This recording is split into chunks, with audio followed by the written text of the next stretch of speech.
UP के cabinet मंत्री आजम खान ने पेरिस हमले को लेकर विवादित बयान दिया है। आजम खान ने कहा कि पेरिस का हमला एक्शन का रिएक्शन है और अमेरिका को समझना होगा कि जब उसके बम गिरते हैं तो गरीबों की बस्ती उजड़ती है। आजम खान का यह विवादित बयान उस हमले पर है जिसमें 128 लोगों की मौत हो गई है।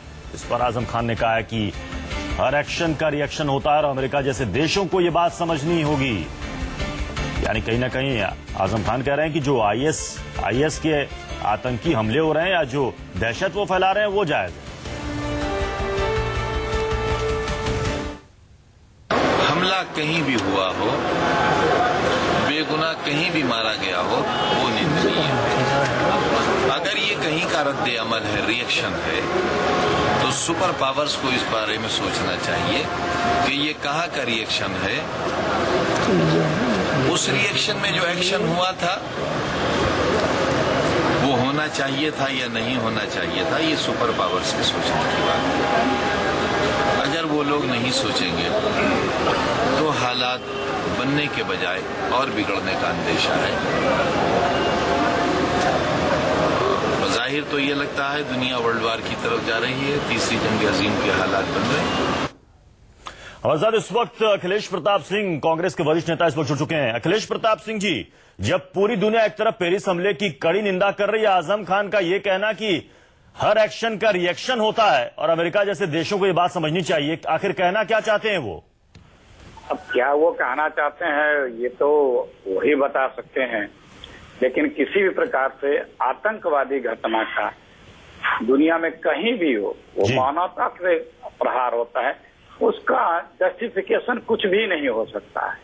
किसी से उसको जस्टिफाई करने की तुलना नहीं की जा सकती। सबको मिलके आतंकवाद से निपटने का, उसको रोकने का, उसे समझाने का, एक साथ खड़े हो करके बल प्रदान करना चाहिए कि सब चीजें रुकें। ये मानवता के लिए। क्या आपको लगता है कि इस तरह के बयान से किसी धर्म विशेष को या मजहब को जोड़ने की एक कोशिश हो रही है? नहीं, ये जोड़ने का, देखिए, किसी भी कोई अगर इतना दुर्दांत घटनाएं हो रही हैं तो उस पे किसी भी प्रकार का अगर बयान दिया जाता है, उसके जो सपोर्टिंग लगे है, तो जोड़ने का काम तो कर ही नहीं सकता है। आतंकवाद तो कभी किसी को जोड़ सकता ही नहीं है जी। आतंकवाद तो जोड़ने का कभी न माध्यम रहा न हो सकता है जी। लेकिन तो हमें जोड़ने के माध्यम ढूंढने होंगे, हमें जोड़ने की भाषा।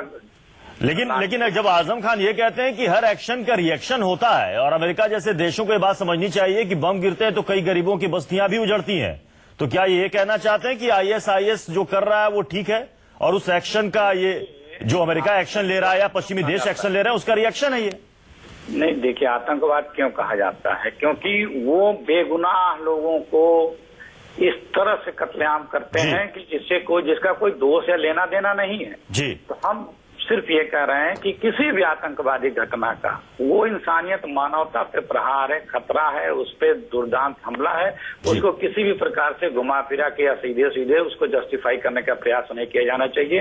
हम सबको मिलके आतंकवाद कैसे कम हो, कैसे रुके, कैसे लोगों को समझ आए जो लोग इस तरफ हैं, और कैसे हम दुनिया को खूब एक खूबसूरत और अमन चैन की दुनिया बना सकें, इस पे बात करनी चाहिए। इसको जो मजबूत कर सके उस भाषा को बोलना चाहिए जी। आपको लगता नहीं कि इस तरह के जब हमले होते हैं, चाहे वो किसी भी मुल्क पर हो, राजनेताओं को काफी सोच समझकर और गंभीरता पूर्वक संजीदगी के साथ बयान देना चाहिए? निश्चित रूप से ये दुनिया बहुत छोटी हो गई है। जो हम लोग के कहा जाता था ना, वसुधैव कुटुंबकम, दुनिया के किसी भी कोने पे कुछ भी घट रहा है, सेकेंडों नहीं लग रहा है, हमें आप सबको पता लग जा रहा है। हम एक परिवार बन के रह गए हैं दुनिया। ये तो एक समझिए कि इस परिवार में कहीं कुछ हो रहा है, शरीर के किसी भी अंग पे कहीं प्रहार, चोट, घाव हो रहा है, तो सबको तकलीफ, दुख हो रहा है और सबको इससे निराकरण की चिंता करनी चाहिए और उस पे आगे बढ़ना चाहिए और इसके लिए काम करना चाहिए। चलिए, बहुत बहुत शुक्रिया अखिलेश प्रताप सिंह जी हमारे साथ जुड़ने के लिए। हमारे साथ इस वक्त मानस श्रीवास्तव, हमारे संवाददाता भी इस वक्त जुड़ चुके हैं।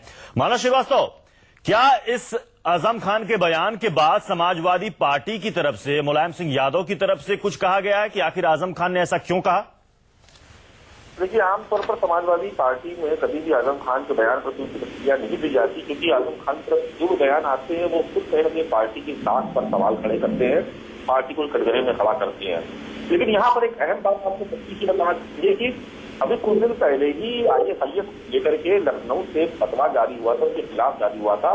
और बहुत बड़ी संस्था है दारुल उलूम फिरंगी महल, जिसने ISIS की बहुत कड़ी निंदा की थी और एक अपील की थी पूरे देश के लोगों से, देश के मुसलमानों से, कि वो ISIS का साथ कतई ना दे, क्योंकि वो गैर इस्लामिक कार्यों में लिप्त है।